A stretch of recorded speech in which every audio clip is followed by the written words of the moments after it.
Thank you all for coming to our Sunday series. We've been doing this for a number of months now, and thanks to Kay Rudisil and Gary Marks, who have been instrumental in the whole Zoom and recording of these things to make them available later. I'm very grateful to you both.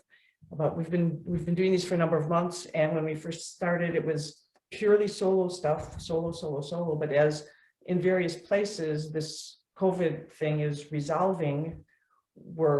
Some people are able to train with partners and some not. So the Sunday series is also evolving a little bit and providing options and a variety of training modalities. And we intend to keep doing them as long as there's an interest. And as things with the world situation change, the content and the teaching style will also change of what we're doing. And I think it's kind of a cool thing. And I appreciate everybody's support and everyone being here for this. It's nice to gather with people and keep our connection strong. And just thank you all. Our first instructor today is a very dear friend of mine, Greg Angus Sensei from Toronto, Canada. I know Greg from back in the day when we were young and energetic, training at Hombu. So I'm really glad to maintain my friendship with you, Greg Sensei, and to have you here today. Greg Sensei started practicing martial arts about 45 years ago, and he's also ranked in Karate Yondan. In 1986, he went to Japan after he graduated from university. He's an artist, a fabulous artist. And he started training at Hombu and stayed for 10 years, primarily under the instruction of Endo Seishido Shihan. After he came back to Canada, he opened Nakaima Aikikai and has been teaching there ever since. He's an active participant in the Aikido community in Canada, and he travels when there's no pandemic and teaches in North America and Europe. So Greg Sensei, onegaishimasu. Thank you, Lisa. Thank you very much. Thank you to all for coming today. It's a real honor to be able to participate. I hope you enjoy the class, and if you do have any questions along the way or observations, please just jump in. It's okay, I don't mind having a bit of back. So let's begin. Just start with the standing bow. And today we're going to be focusing primarily on center work and some footwork and a little bit of atemi and how all of those different things come together. So let's start with just a brief warm-up. So concentrate on your center and move your hip and let your arms totally relax and kind of just rock it.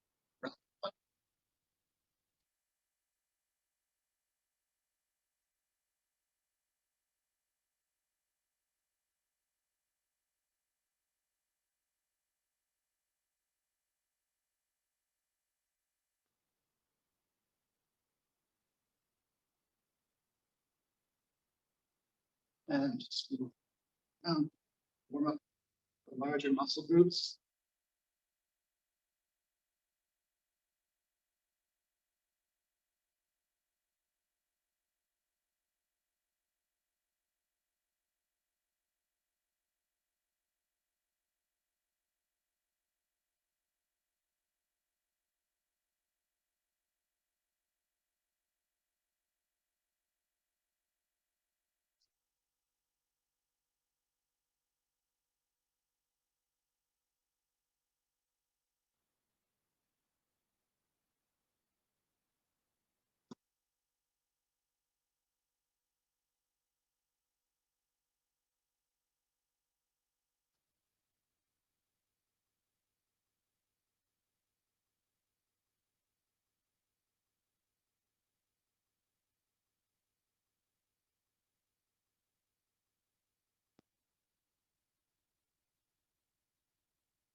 And stretch out.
Okay, so let's begin.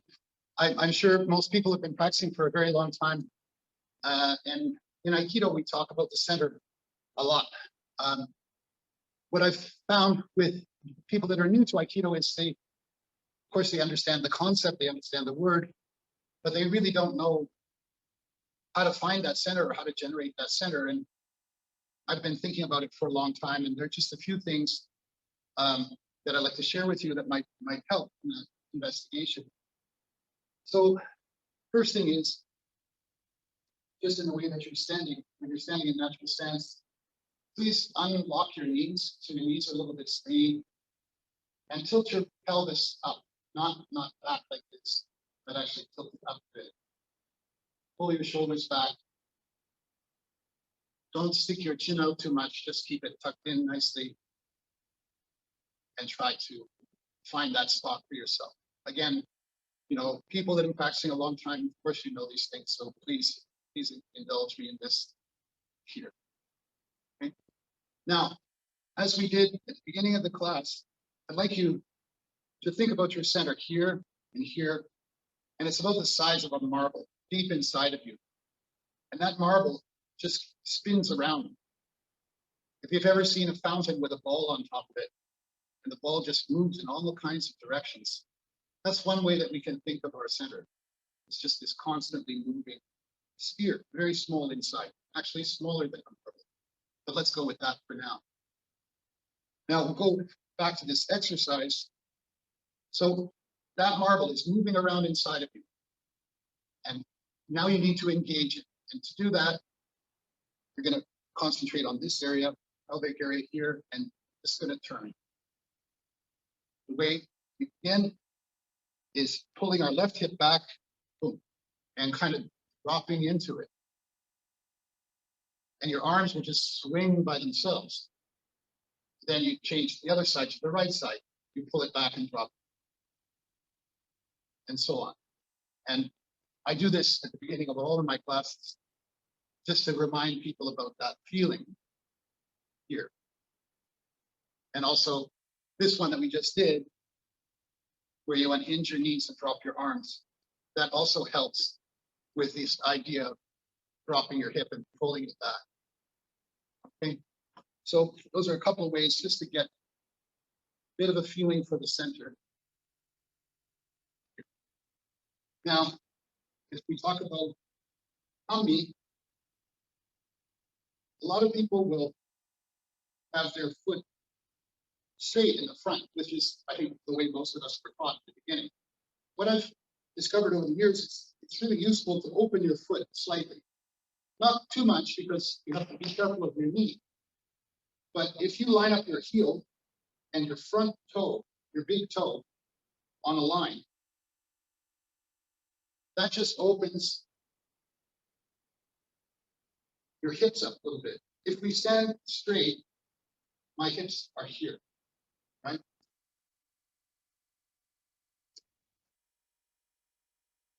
So if I'm thinking about my center and my foot is really straight, there's where my center is going. It's going off to the side.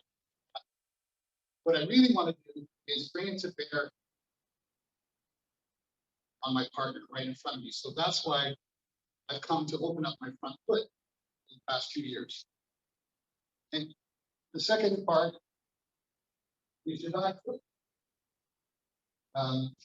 I put my back foot on a kind of 45-degree angle, more or less, this way, because it supports that feeling in the front. I've noticed sometimes with students that they have their back foot open.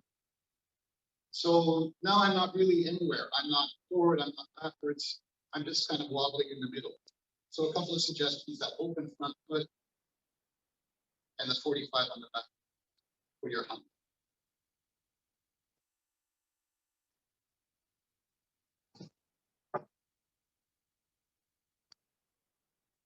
Now a little bit of additional footwork.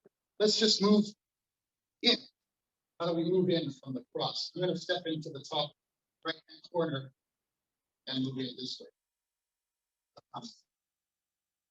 Here, side.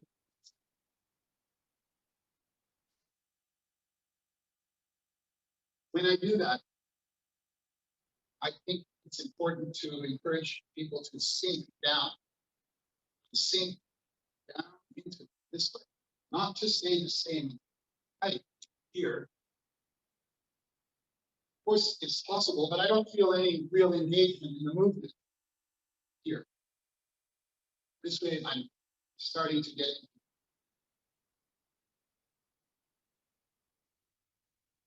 dropping down with intention.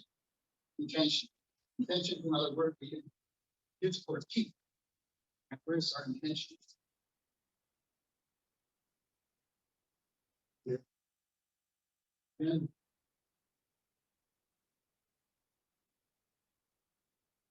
okay, this is useful in a couple of ways. If my partner is doing shomenuchi, move inside.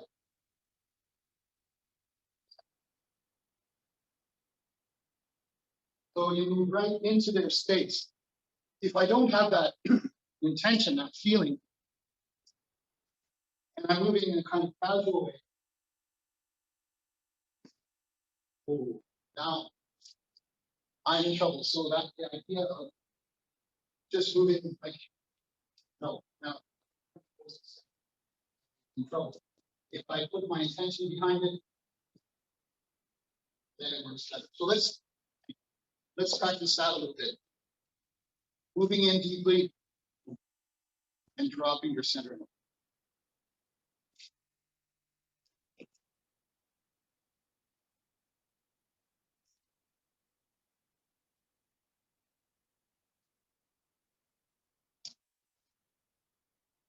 Okay, please try a few of those.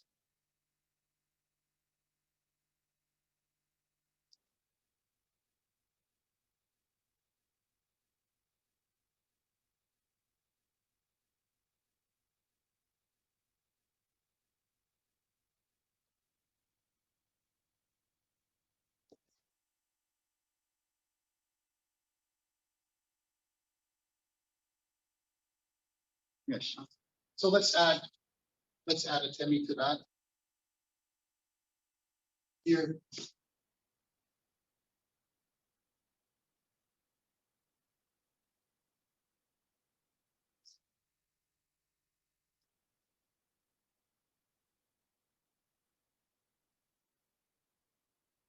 Okay.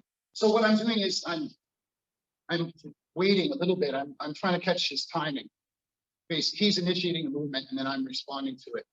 And this atemi, please be careful if you practice this way. You can use your open hand, you can use a fist.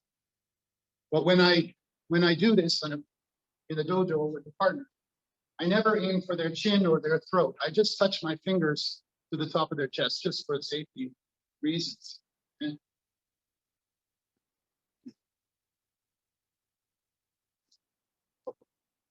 So try a few of those, just moving in, extending your arm, but with a clear intention. You give a good attempt.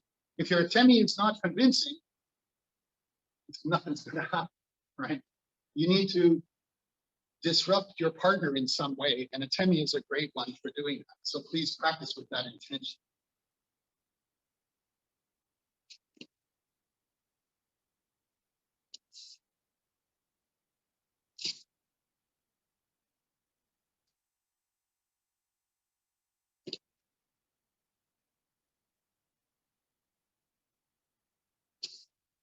Okay, good. Another one that's very nice and very simple is to move move your front foot in first a little bit, and then move your back leg off more. So this is more for receiving. And I'll show you what I mean. So if somebody's coming towards your face here,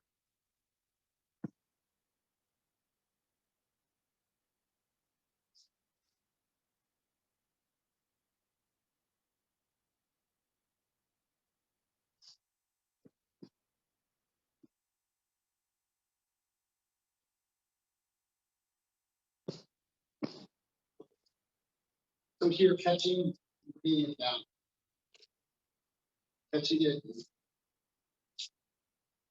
After you catch the arm, here. This is another thing that's very important is contact. So you can see my hand is on top of his hand, arm slightly. We have a contact. I'm not grabbing him and trying to hold him in place. I'm just monitoring it. Actually, what he's doing is he's trying to enter into my center. So if I let my energy off, he's coming in, taking both. So we're always trying to balance out the centers. Right?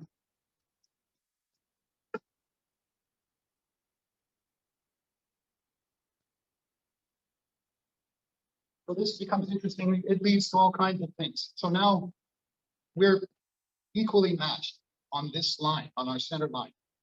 In order for things to change, somebody has to change something. One of the things I can do is let off, but he's going to enter, or I can change directions. Here, here, or I can move up and I can move down. Side, side, up, down. So that's just something to, as a reference point for you. Difficult to do when you don't have a partner, right? But it's part of our practice. Okay, so with those couple of things in mind, let's think about some basic striking from here, here. So let me adjust.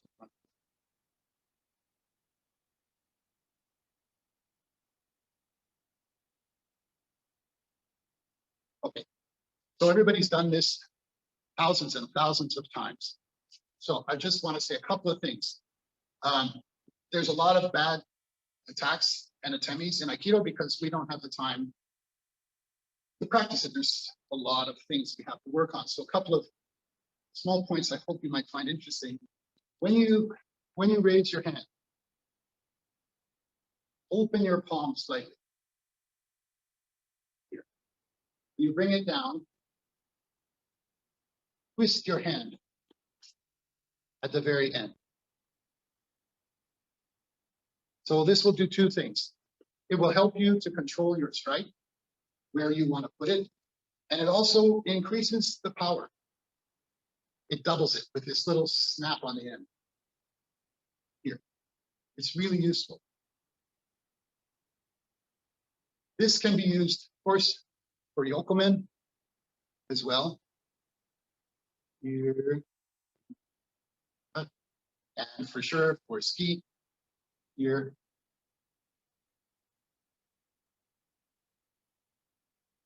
Okay, so let's try a few shomens here each.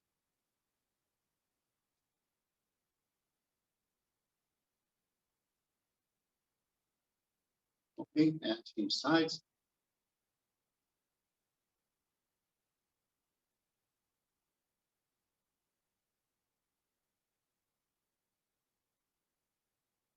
I always suggest, I'm right-handed and I tend to always go on my right side, and I have to remind myself to go on my left side. I should really be doing double on the left. So pick your weak side and do twice as many. So having a good attack, whether it's shomen, yokomen, grabbing anything, is so important to having a vital and energizing practice. So many times I see it. I'll be okay. So people kind of wander up and they go like this. Well, there's not a lot to work with, you know, when we're practicing like that. If people are beginners or new to Aikido, of course, it's fine. They're trying to figure things out. But for more advanced people, we need to move in, not aggressively, but fully. So my partner has something to work with in that sheet. Here.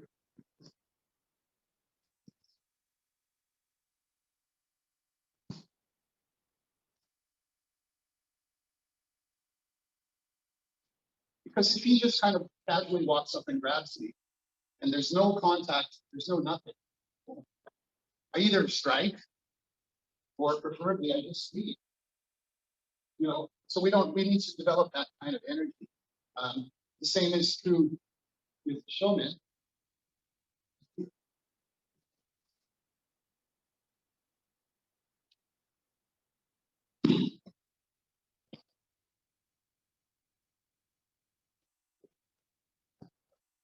Here. Okay, and now that he's moving around, then something can happen. But if he's on 2 feet and in good posture, this is hard. I have to change something. So I'm going to pull him forward. I'm going to increase the energy, then I'm going to increase.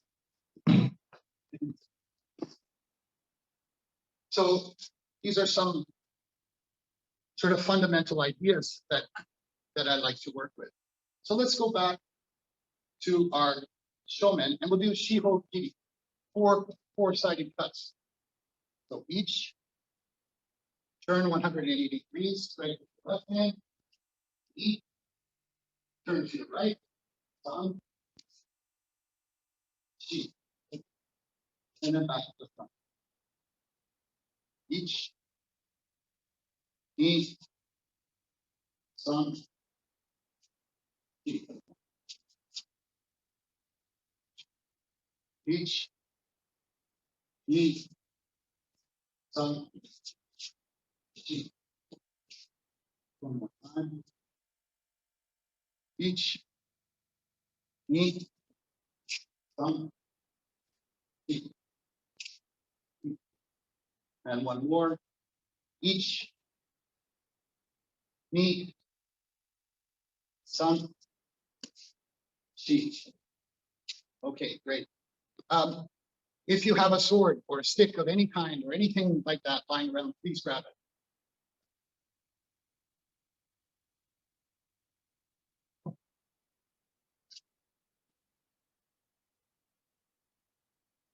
Okay, so the same thing with the sword. Here, each, ni, san, chi.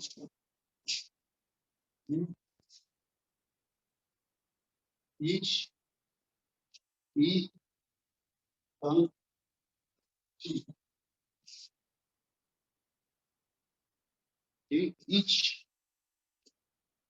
ni, san, chi. Okay.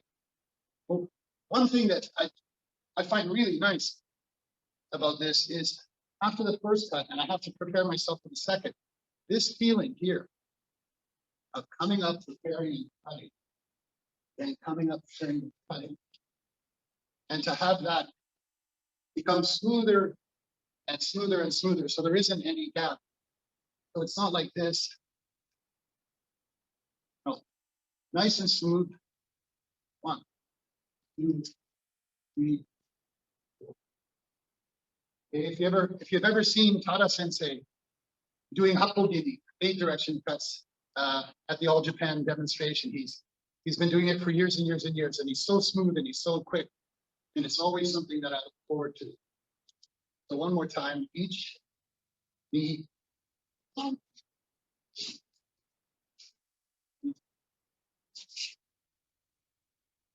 each, ni, san, chi. Very good. Okay, so now taking that feeling, that this lovely transition here from here to here.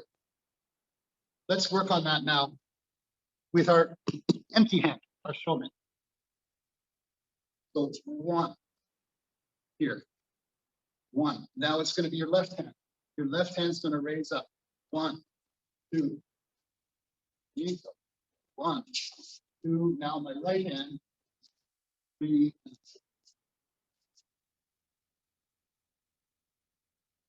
each. If you feel mixed up or stuck, take hold of your sword again. Try each, and then your empty hand. Each, and if you are using this little snap at the end, that'll help you a lot. From here to here.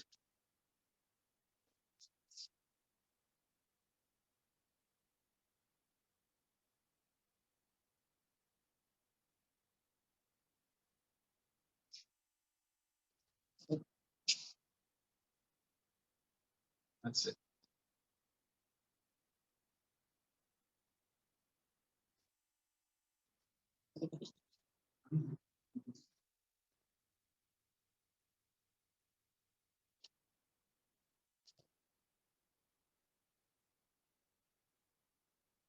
That's it. This is primarily about making smooth, fluid transition from one position to another, but not just being sloppy and random, but actually focusing your energy.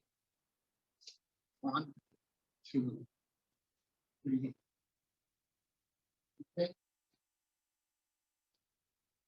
So many times in Aikido, people are doing shomen these kind of empty showments. So put your intention in there. Well, make a good attack.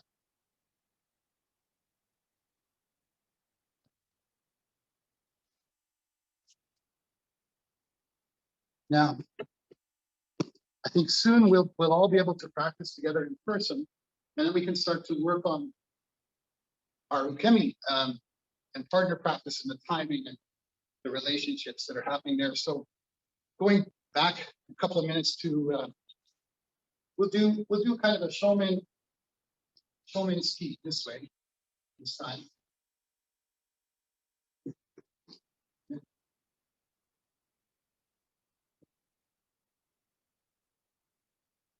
So this is kind of a nice attack with clean energy. When you're attacking or grabbing or doing anything, you should give yourself over to your partner, not to try to defend yourself and attack at the same time. You should be very calm inside, peaceful, and really concentrating on what's going to happen between you and your partner. There's no room for anger or aggression or fear. It should just be a really calm state. This kind of a feeling like we did just there very calmly, and then you move into action. Here.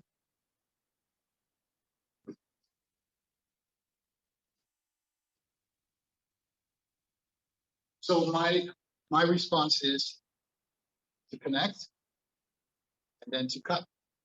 Okay, and you can see I'm doing it in a medium kind of way. I'm not going fast, I'm not going slow, it's just even and constant. And then Aaron has a chance to get in response, so we just cut. Because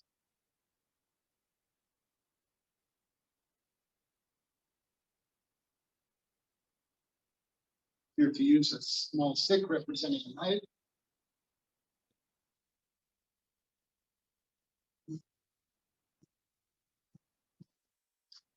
He wants to move back. Okay. Not anticipating.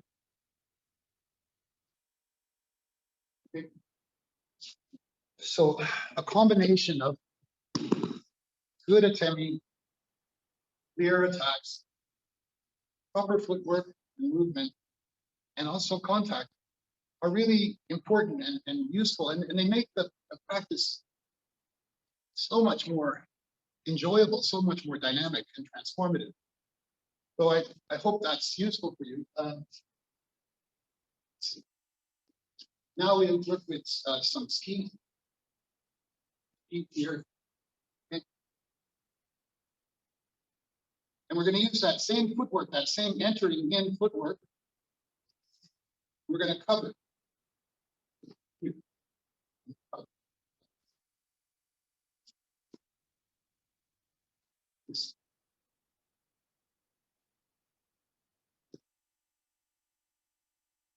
So I'm just dropping my arm.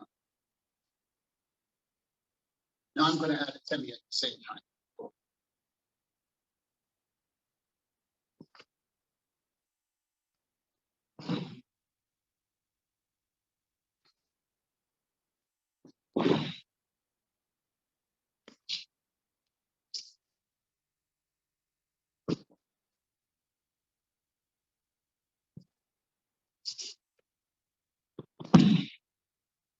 Okay, so there's lots of different applications, but atemi is good because it disrupts the system, right? And then you can choose your techniques. It's not even really a choice. You just look and it'll be there. There'll be something there for you. You don't even really need to decide that beforehand. So anyway, let's get back to our footwork. This time we're going to start from natural stance, and we're going to move in that way we did at the beginning of the class.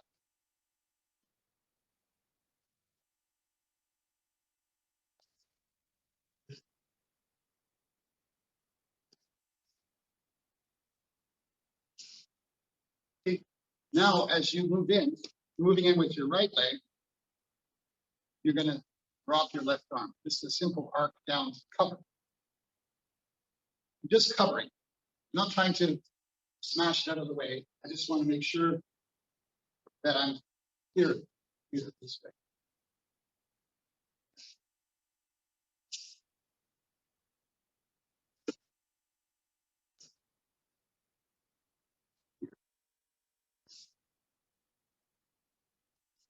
The arm movements, just like brushing something off your jacket. Okay, and then the atemi is this way. So when I'm brushing, my circle is going in this direction. It's parallel to me this way. When I'm striking, it's this circle. So I have the flat circle, right? And I have the entering circle.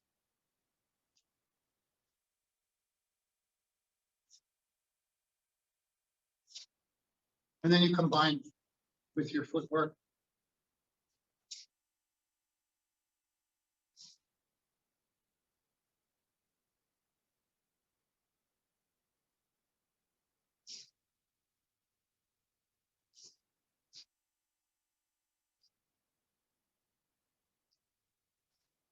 You try a few more, please.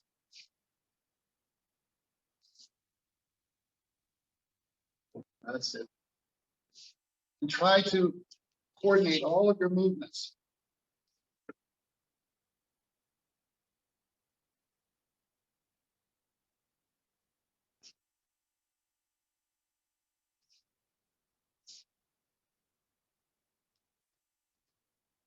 So this brings up another point. I was actually talking about it yesterday. Was, in Aikido, we really name Amni, and that's about all we talk about in terms of stances. But there are so many different shapes and positions that we take, and one of them is this posture, right? That I just introduced. I don't know if there's a specific name for it in Japanese, in Aikido, but if you look at karate, this stance like this, where your knees are closer together, your feet are turned in. This is called Sanshin Dachi, and it's very strong position. So what I've done for this exercise we're doing now is taken Sanshin Dachi and I just made it longer for this shape. Sanshin Dachi is about like that. I stretched it out a bit so we can ease our attention. And I use this a lot in my practice. Okay. So our kind of elongated Sanshin Dachi practice here.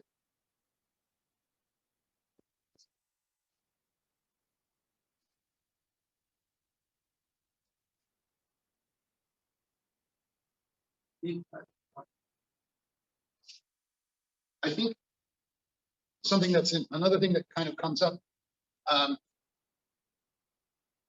In the beginning, we learn the curriculum, we learn all the techniques, and we practice a lot.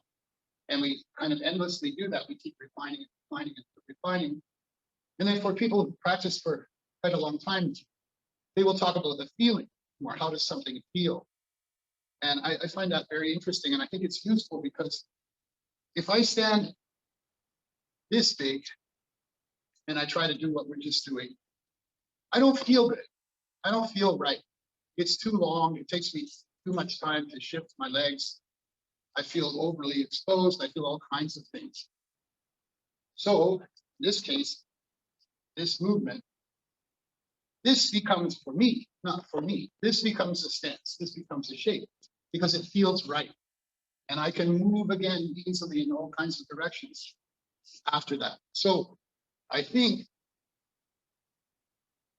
if you practice a long, long time, it's the feelings and the connections between you and your partner that dictate your posture or your stance, and also what the final technique will be, right? It's not the other way around, where we're predetermining, oh, I'm going to do this, no matter what, no matter what he's doing, I'm going to create this technique in my mind and follow it. I think technique arises out of feeling and connection. not the opposite way. So if we have a good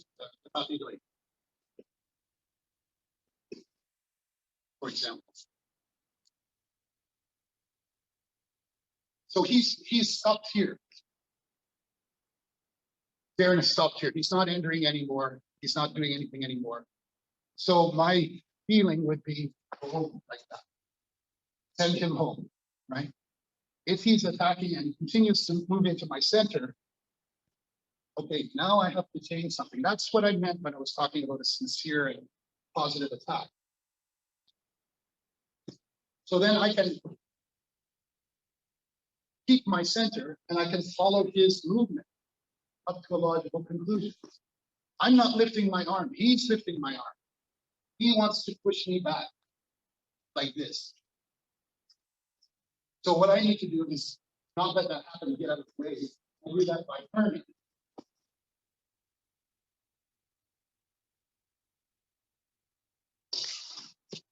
Here. So things will come to their own conclusion. Eventually he reaches the limit of his arc. And I keep my arm relaxed. And I let it drop back. Okay. So instead of Darren grabbing me hard, and I'm saying, okay, now I have to do Kokunage. Okay, I'm going to do Kokunage. Oh my goodness. That's a lot of work. That's a lot of strain, a lot of effort. And I was like that when I was young. Thankfully, I got older and I learned a little bit, and I don't have to work so hard here. And it's more effective than anything. So staying on center, staying relaxed, arriving at the posture, position, and technique because of the interaction between you and your partner. Okay, I'm talking towards for senior students, not so much at the beginner. With the beginners, yes, you have to have the feeling too, but you really do need to learn certain things, certain steps, certain motions. Otherwise, it's very, very difficult. It can be so very confusing. Anyways, I think my time is up, and I would like to thank you all very, very much for showing up, and I hope some of this is interesting or perhaps. And thank you very much to Lisa for inviting me, your dear friend. Thank you very, very much. Greg Sensei, thank you so much for your class. It's always a pleasure. You're so clear, the clarity of your movement and then the explanation. And, I know you like me, when we're doing our regular training, we don't really talk that much, but now Zoom, we sort of supplement that, but the clarity of your movement and your words is really, it makes it easy to practice what you're sharing. Thank you so much. And thank you for your friendship over these years. I can't wait till we can get our hands on each other and train. So thank you so much for that. And I would like to just segue right into our next class.